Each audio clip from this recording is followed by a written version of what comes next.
I talk to you about the 32-hour work week? It seems like Fox Business. Yeah. It seems like Democrats want businesses to be taxed more, pay their workers. Really? Is that what you think? pay their workers. Excuse me. I didn't get to ask a question. Okay, thank you.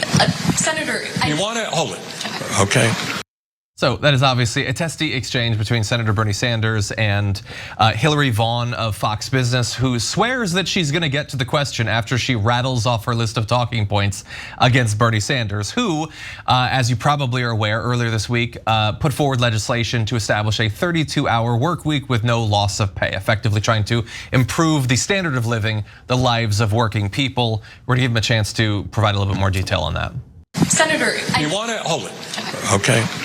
We held a hearing on a 32-hour work week because what we have seen is that over the last 50 years, despite a huge increase in worker productivity, almost all of the new wealth has gone to the top 1%, while 60% of the people are living paycheck to paycheck. Many of our people are exhausted. We work the longest hours of any people in the industrialized world. I think it's time for a shortened work week. Could I ask you a question about that? It seems like Democrats want businesses to be taxed more, pay their workers more, lower prices, and now pay people not to work. You know what I would like to see? How are businesses going to survive that? That's the question. How can businesses survive all of those proposals? When Mr. Bezos pays an effective tax rate lower than the average worker, I think we have a real problem in our tax system. I think that billionaires have got to start paying their fair share of taxes. Thank you. And I have to say, I think that was Bernie Sanders being kind of rude. She had a bullet point list of talking points that she needed to desperately read. And how is she supposed to advance at Fox Business if she doesn't read the talking points the billionaires want to hear? All he's calling for is a slightly shorter work week to be phased in over the course of 4 years and effectively establish a new baseline wherein if you work more than that, you'll receive overtime pay. And that is obviously radical and it can't be borne. I want to remind everyone that the 40-hour work week that most people have access to right now was the product of literally decades of labor organizing and was enshrined in federal law back in 1940, which was damn near a century ago. And I guess it can never get better. 100 years of, as Bernie Sanders points out, productivity gains almost every single year, creating an economy that is the wonder of the world, that has produced untold wealth, the work of regular people that has created the millionaires and the billionaires that we have in America. 1940. It was 40 hours, and it cannot be 39 hours in 2024. If you even hold a hearing, if you even debate the possibility, you're gonna be ambushed in the hallway by reporters sent there to advance the interests of the wealthiest people in the country, perhaps in the world. Cenk, what do you think? Yeah, so, okay, buckle up because I partly disagree. It's gonna get interesting. A lot of mainstream media don't give you honest news. We do, you know why? Because of you. Paid membership on YouTube makes all the difference. Hit the join button below and you become the hero that sustains us. But my opinion here is quite nuanced. So number one, I kind of love what Bernie did. Not just because I like curmudgeons, but I do. I agreed with everything he said minus the 32-hour work week. But I thought the funniest part was the reporter, which he was like corporate media personified. Like boil down all of corporate media into a human being and then send them as a robot to talk to Bernie Sanders. Why are you hurting the poor businesses? Businesses cannot get a break in America. Okay, the average man is so rich, but the billionaires are so poor. What? Okay, so all the things that Bernie listed off are absolutely right. The billionaires don't pay their taxes, they do loopholes, deregulation, productivity is sky high, wages haven't kept up. So I just have a different fix. I think that number one thing you got to do is end corporate rule, and the way you do that is take money out of politics. And then you could get into wonderful debates about what we should do to fix the current system. I think higher minimum wage, which then pushes up other wages, obviously universal health care. There's 1,000 things I would do. And John is right about the role of unions. Remember, I've seen the bumper sticker, which I think actually my original co-founder Ben Mankwitz's dad, Frank Mankwitz, might have come up with, which is if you like the weekends, thank the unions, because they're the ones who got you the weekends. And all of that is true.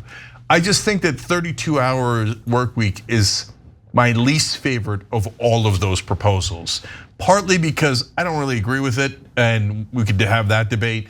And yes, if you don't know, I also run this company, so that comes from management. So you take it with a giant grain of salt, okay? But that is my real opinion.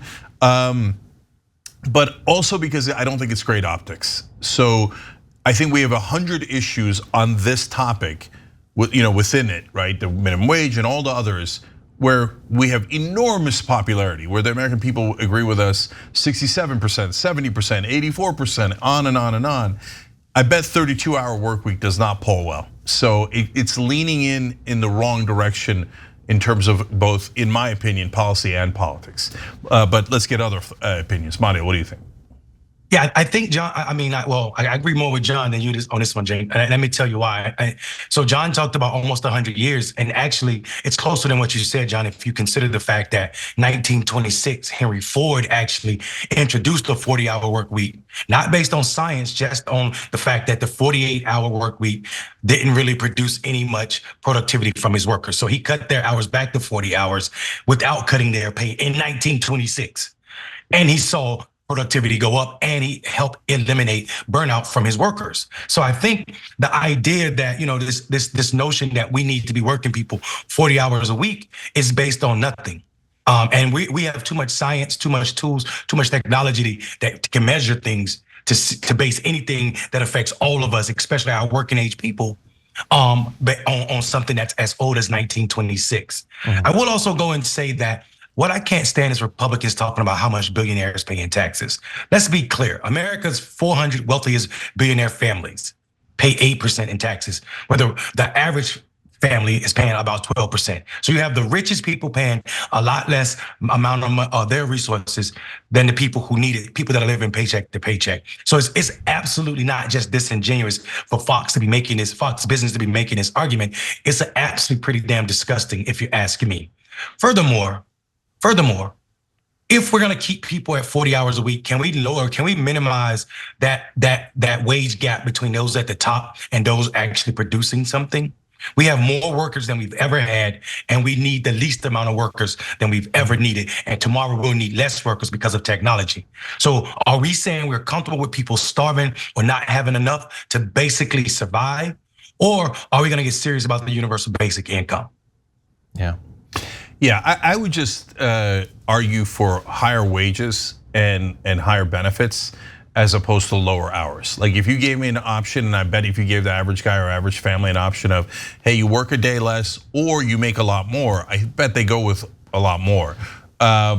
But don't get me wrong, guys. I get it. Working 4 days a week sounds like a dream, and if we can get society to that point where we could pull it off, fantastic. Yeah. And I get it that some of you think that maybe we're there yet, but there's so many things to fix. Look, if this was the only thing that Bernie Sanders was advocating for, I'd probably disagree with it too. Of course, for Bernie Sanders, it's not. I think a lot of people, the American worker has been trained by the media for decades and decades and decades to be incredibly suspicious towards and hostile towards anyone advocating for their interests.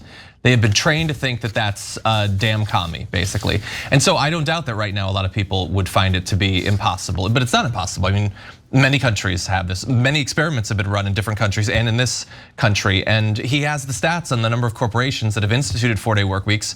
And then after the trial period ends, they continue it because productivity is improved. Workers are more happy, there's less retention. It doesn't have to be a dream. We may have to educate people for a few years, for a decade, but I think that we should probably start that at some point. And look, I want people to be paid more and have better benefits too. But also I think that if all of this technology is supposed to have achieved anything, can it not at some point let people live a little bit more? Like I have a daughter now. I'd like to spend some time with her. Like I want people to be able to go out into nature, to read a book, to spend time with their family, to reinvigorate friendships. Work isn't just supposed to be about toil. Like I'm lucky enough that I have a job that I love. Most people don't have that benefit. But regardless of which side of that line you fall on, like life isn't just supposed to be about generating wealth. You're supposed to be able to enjoy it. And 2 days is something. I'm glad that we have that weekend, but never 3? We literally have AI models now that are replacing people's jobs, and those at the top are anticipating far more to be replaced. And it just seems ironic that with all that advanced technology, the only diminution in your hours you can get is when your job's entirely eliminated and replaced with a robot. So you can go from 40 to 0, but you can't go from 40 to 38. It just seems weird to me. But listen, I'm over here smiling, guys, and I don't know if y'all can see it because y'all in the studio, but I'm laughing because not at what you're saying, John, because it's absolutely factual. It's just that you and Cenk right now sound like the CNN interview, I mean the Don Lemon interview with Elon Musk. So don't lose your job. Don't fire me. Don't fire me. Afterwards, I sent a text. Contract terminated. Oh my God. Anyway, yes. And by the way, thank you for making me feel confident enough to have this disagreement. We got the same day. And I like doing my job. I'm not asking for a full day off. Maybe a half day on Fridays would be nice, you know? Hey, thanks for watching that video. We really appreciate it, guys. And we appreciate it if you become members because that allows us to be independent, honest, progressive, all the things that you don't get from corporate media. And all of that is because of you guys. Hit the join button below and become one of us. Become a young Turk.